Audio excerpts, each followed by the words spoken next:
Pessoal, estamos aqui no Blockchain Rio, o último dia do evento. Estamos aqui com o nosso stand maravilhoso, On Chain or Nothing. Para vocês terem uma noção ali, ó, tá escrito, ó, ninguém toca no seu patrimônio, nem a Chainless, nem o governo. E estou aqui com o Kevin, meu sócio e cofundador da Chainless. E a gente empreende junto desde 2018. Fazendo a mesma pergunta para todo mundo, né, do time. Como que tu entrou no mercado de cripto? Como tu conheceu criptomoedas, Bitcoin, blockchain? Como é que foi isso aí, cara? A gente se conheceu na universidade em 2015 e o Hamilton era aquele cara que a cada duas palavras, uma delas era Bitcoin. Ele não calava a boca sobre A primeira compra, Bitcoin, né? compra e Bitcoin. Era só isso que saía da boca dele. A gente, universitário, 2015, nenhum de nós tinha muito dinheiro. Eu tinha cabelo. Foi passando o tempo e eu fui vendo o Bitcoin cair, ele caiu mais um pouquinho e tal. Depois a gente começou a ver ele subindo. E eu lembro que eventualmente eu falei, cara, vou entrar nisso aqui. Tava fazendo iniciação científica na época, ganhava grandes R$400 de iniciação científica. E eu pensei, temos um destino agora. E foi aí. Aí a gente viu junto o Ethereum ser lançado, a gente viu o grande boom dos ICOs com tokenização supostamente de empresas. Muitas delas nunca foram empresas de verdade. E aí a gente começou a empreender junto logo em seguida, 2018. Teve um negócio que aconteceu antes, que foi o negócio do Ramon e do Michel. Resumo da ópera. Eu encontrei um cara na fila do restaurante universitário, e o cara tava falando sobre Bitcoin e tal, ele tava na minha frente, eu cutuquei nas costas dele e falei, cara, eu e o Kevin estamos investindo nesse negócio de ICO aí, shitcoin, não sei o quê, mas é arriscado e tal, e daí o cara bem assim, cara, eu quero te dar dinheiro, vou te dar dinheiro aí, tu mexe no meu patrimônio, e eu e o Kevin, cara, não mexemos com o dinheiro dos outros, não sei o quê. O cara insistiu em a gente fazer lá a gestão do patrimônio dele, ele nos deu R$10.000, a gente transformou em 20 mil em um mês, e daí ele chamou outros dois amigos, Felipe e Ramon, e daí o Felipe e o Ramon botaram R$20.000 cada um, e daí, num período de 6 meses, a gente transformou esse dinheiro em uns R$300.000 na época. E além disso, a gente ajudou os caras a comprarem Bitcoin, daí terminou o ciclo ali de investimento deles, os caras ficaram super felizes. E daí isso aí foi pré a gente começar a empreender, né? Foi tipo assim, daí a gente começou a ficar nervoso, pô, dinheiro dos caras, a gente tem que fazer gestão e tal, a gente tinha ali um negócio. Daí olhando pra nossa história, né, foi a primeira vez que a gente fez serviço com alguém, né? E daí a gente começou a empreender depois com tecnologia. Kevin começou a trabalhar numa empresa, numa startup com o Daniel. O Daniel chamou ele para fazer um negócio de arbitragem. E daí o Kevin me chamou de novo pra gente empreender. Então, no início eu chamei o Kevin, pô, bora fazer gestão do portfólio desses caras. E depois o Kevin me chamou para começar a empreender na Handle. A nossa primeira startup, ela teve tudo a ver com essa experiência que a gente teve de gestão. Especialmente para mim, eu lembro que um sentimento que eu tinha muito forte era o medo de estar tomando decisões financeiras sem os dados. E na época, a gente investindo em muitas altcoins e projetos, parecia que a gente estava, na minha visão, naquele momento, fazendo apostas por alguma coisa que a gente não entendia na época, e talvez nem hoje em dia, estavam sendo bem sucedidas. Mas para mim mostrou, cara, eu sou físico, né? Eu me formei, conheci o meio na física, sendo mais inteligente que eu e não concluindo o curso. Eu pensei, cara, para continuar nesse mercado de cripto, a gente precisa de dados. Procurei por empresas, a gente não encontrou nenhuma empresa na época boa. E a gente fundou a Handle, convidei o Hamilton para se juntar, onde a gente estava criando uma API, eventualmente uma plataforma com dados para quem operava em cripto. A empresa nunca teve um grande sucesso, a gente teve aí alguns pilotos, alguns clientes, mas a gente foi até acelerado pela boa aceleradora, acho que ainda em 2018. Conheceu vários empreendedores, entrou nesse mundo, mas a empresa acabou não indo tão longe. E a gente era bem novo na época, né? Eu lembro que a gente tinha 20, 21, Eu tinha 21, tu tinha 20, né? O mais novo case da aceleração lá da UOL. Os investidos mais jovens da UOL aceleradora. E eles estavam muito no hype da Atlas Quantum. Eles me disseram, pô, Atlas Quantum deu muito certo, não sei o que, ganhamos muito dinheiro aqui com o investimento da Atlas, bora botar mais dinheiro em startup de cripto. E meio que a gente entrou num bet ali que eles nos encontraram e foi por isso. E daí a gente manteve a Handle por muito tempo. Eu e o Kevin, a gente gosta de falar que ou a gente gasta 5 minutos numa ideia ou 5 anos, né? É uma merda. Agora, mais, né? A gente tem mais expertise no que diz respeito a empreender, explorar e tudo mais. Mas na época a gente ficou mais de 5 anos só com a Handle aberta enquanto abria a Cassandra, outros projetos para ver se funcionava, mas no fim do dia a gente não encontrou market fit do que a gente gostaria de fazer. Hoje existe aí parceiros nossos que vendem isso muito mais como serviço, relatório e tudo mais, mas o que a gente queria fazer era um dashboard onde o cara tirava as próprias análises e tudo mais, né? E daí depois da Handle a gente fez a Cassandra, Kevin também me convidou para fazer a Cassandra. E daí foi uma segunda jornada, né? A tese era, a gente tem um monte de dados aqui sociais e tudo mais, bora botar isso em prática, porque não tem ninguém botando em prática, vamos nós tentar fazer isso em prática. Dois jovens tolos achando que a distribuição ia dar por a gente mesmo, né? Tipo, vamos nós mesmo consumir o dado e vamos ver se dá certo, já que a gente acredita tanto e tal. E daí a gente fez a Cassandra. E daí a Cassandra... Quer explicar um pouco sobre a Cassandra? A Cassandra, ela começou com essa ideia da gente utilizar os dados em um produto financeiro on-chain, onde quem investisse mantesse a custódia do dinheiro, a soberania, mas tivesse exposição àqueles ativos. Então, a gente fez um protocolo DeFi, onde de um lado alguém investia e do outro lado um algoritmo, usando os dados sociais que a gente fornecia, tradeava, mas dentro de um parquinho que o usuário nunca perdesse o dinheiro. A gente não tinha permissão de sacar, tinha permissão de fazer trocas bem específicas dentro de uma rede de ativos pré-aprovados. Conforme a gente foi tentando estressar essa tese e pensando nas próximas etapas, a gente teve a realização que a gente poderia transformar num marketplace. Então, ao invés de ser uma estratégia única, a gente ter uma rede de investidores e uma rede de gestores, por assim dizer, que criariam essas estratégias tokenizadas com autocustódia. E, em tese, tudo isso estava muito bonito. Lembro de conversar com vários gestores, assessores, que trabalhavam com cripto na época, muito empolgados em conseguirem distribuir os produtos por produtos tokenizados, né, oferecer para o cliente essa autocustódia. Ou seja, o cliente ele enquanto gestor, não conseguir pegar o dinheiro. Um problema que eu e o Hamilton já tivemos lá atrás, na história da fila do RU, do restaurante universitário, onde confiaram em partes do dinheiro a gente também criou algumas amarras, algumas proteções, mas nada em um nível tão profundo quanto com smart contracts, que foi como a gente fez nessa segunda empresa. O que acabou acontecendo, enquanto os gestores gostaram, no geral, falaram, cara, muito bom, tem tudo que eu preciso, vai dar. Esquecer de uma parte muito, muito importante, que é como o investidor investe. Na época, 2021, DeFi, a única forma de acessar nosso protocolo era com uma carteira como a MetaMask, ou similar. E o investidor que realmente estava buscando um especialista, não queria criar uma carteira, não conseguia, chave privada, toda essa complexidade. E esse foi, na verdade, o grande estopim para a gente criar a Chainless. Foi ver a dificuldade do cara que queria um gestor, que queria alguém para cuidar do patrimônio dele, mas jamais criaria uma conta na MetaMask. Ou se criasse, às vezes não tomaria as medidas de segurança necessárias, não entenderia muito bem o que está acontecendo, e às vezes teria até menos seguro. E aí, na época, o Vitalik estava falando muito e lançando o conceito de Account Abstraction, que traria uma experiência de uso nova para a autocustódia. E foi aí que a gente criou a Chainless. A nova plataforma que o Vitalik criou, que era o Account Abstraction, e ele também estava sentindo a mesma dor, que é, cara, pessoas comuns precisam investir em cripto. Como que a gente faz autocustódia funcionar com isso? E aí veio a ideia do Account Abstraction e Chainless, né? Mas eu lembro que na época também a gente estava meio que em transição entre Chainless e Cassandra, onde nem Chainless era algo muito bem fixo e nem Cassandra tinha dado tão certo. E a gente estava ali num limbo assim de testar ideias. A gente fez uma época de software house. A Júlia entrou como parceira nossa também. O Johnny também a gente convidou. E aí a gente fundou a Notus mais uma vez. Bora tentar mais uma vez. A Notus é a nossa terceira tentativa. Tiveram alguns spin-offs que a gente brincou ali com o Louvre e tal, mas foi uma brincadeira que a gente fez mais em paralelo. Mas aí a gente fundou a Chainless com essa perspectiva do problema que a gente encontrar na Cassandra, que é, como é que a gente traz investidores no mundo normal para cripto? Então, com o Vitalik resolvendo esse problema e fazendo, isso aqui é uma nova forma, um novo protocolo.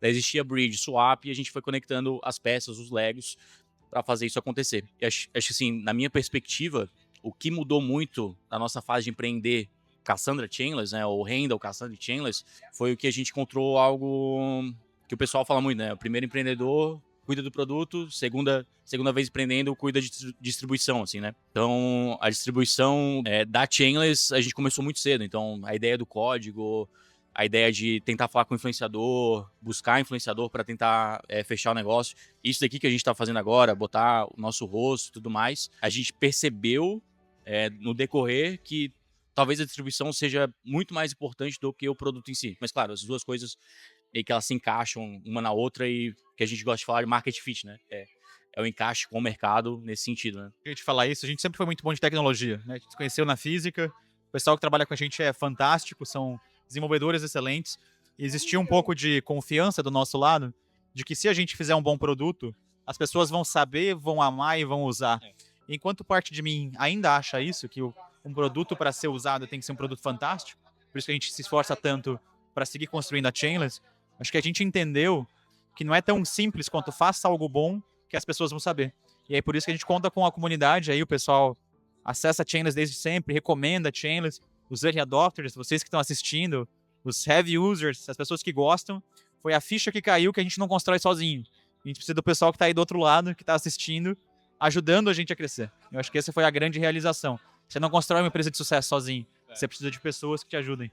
Tudo até aqui foi pré-história de Chainless, né? Como que a gente chegou até construir Chainless. E aí foi convidando pessoas para construir. Kevin, para você, qual que é, você disse que é a sua melhor habilidade? O que você fala assim, pô, eu sou muito bom nisso e eu acho que eu agrego muito nisso aqui? Honestamente, eu acho que eu sou um pouco de um pato. Eu não acho que eu faça nada tão bem. Eu acho que eu faço várias coisas. E aí talvez a capacidade seja de tapar buraco, assim.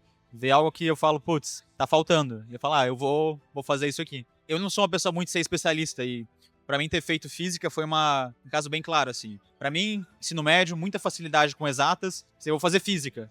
Quando eu fui entrando na profundidade da física, me formei com a menor nota possível pra passar.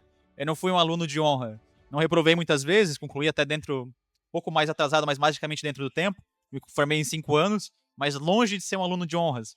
Consegui, mas eu não sou o melhor. Eu acho que no final essa é de certa forma a minha habilidade. É ser um aluno nota 7 em muitas coisas. E aí aquela que precisa eu tapo o buraco. Seja tecnologia, seja crescimento, negócios. Já fui desenvolvedor, não sou mais.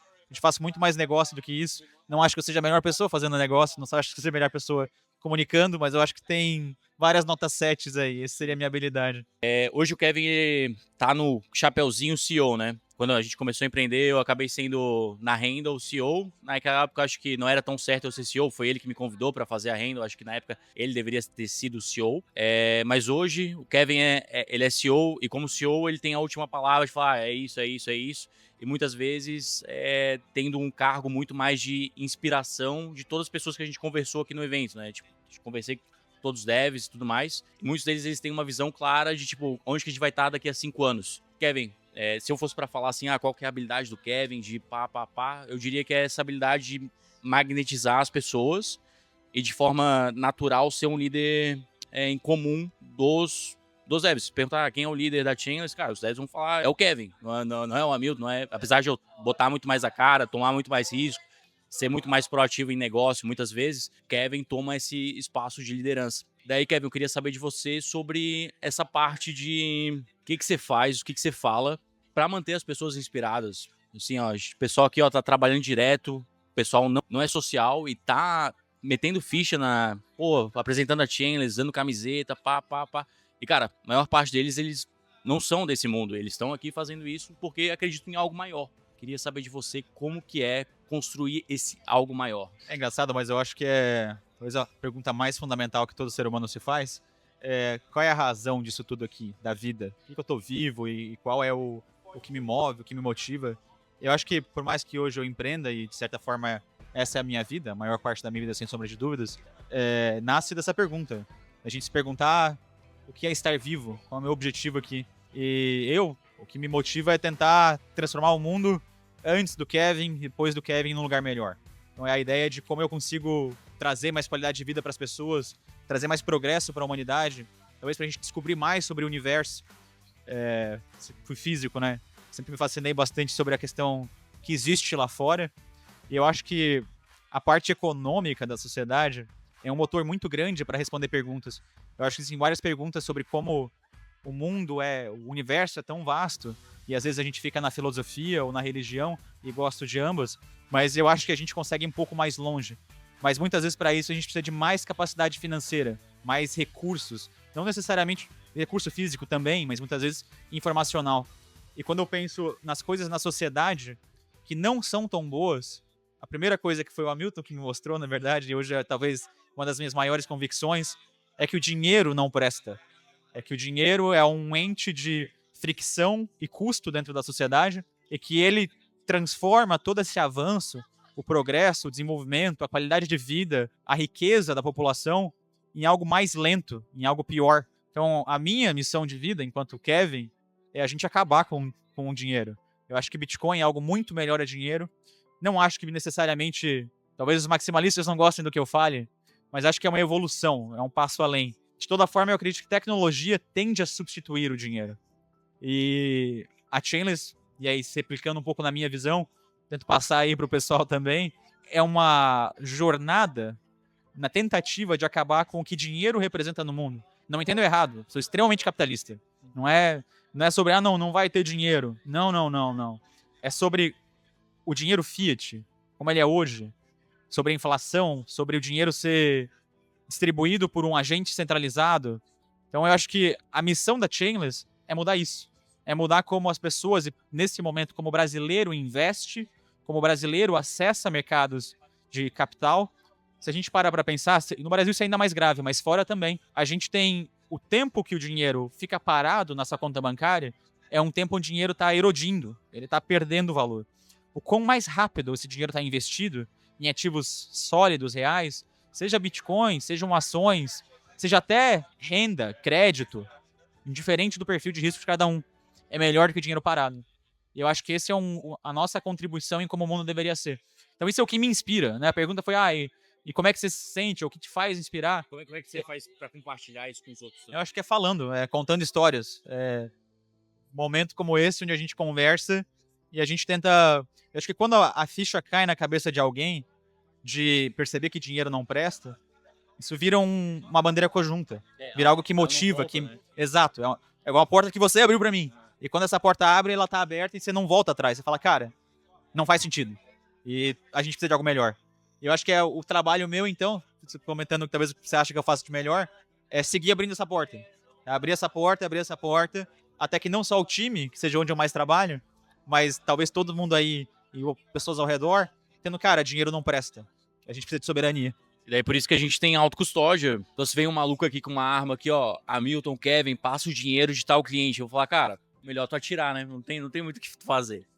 Não tem como eu te passar, não tem como eu bloquear a conta do cara. O cara, ele pode exportar a chave privada lá. Eu posso acabar a interface da Chainless. Cara, se tu tiver exportado tua chave privada ali, ou se tiver algum acesso pro teu e-mail, tua coisa ali, cara, autocustódia é tua.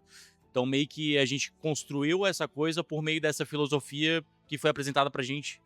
Eu acabei aprendendo por conta do Daniel Fraga, viciado em YouTube ali.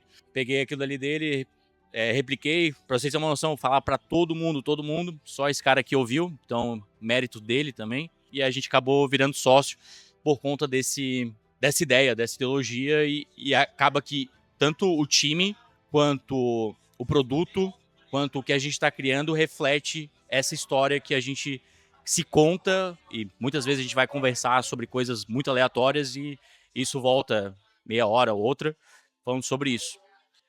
E acaba que isso acaba engajando o time como todo, né? Falei com todo mundo, todos são sócios, todos têm participação da empresa, mas o que mais motiva e o que mais torna isso factível é a história, é o que a gente pode mudar, o que o mundo pode ser novo depois da Chainless, né? E Kevin, cara, outra pergunta, cara. Onde tu vê a Chainless daqui a 5 anos, cara? Pra quem não assistiu, assiste aí o vídeo do Hamilton no evento da XP. Aquele vídeo, o Hamilton fez um excelente trabalho em contar um pouquinho da nossa visão.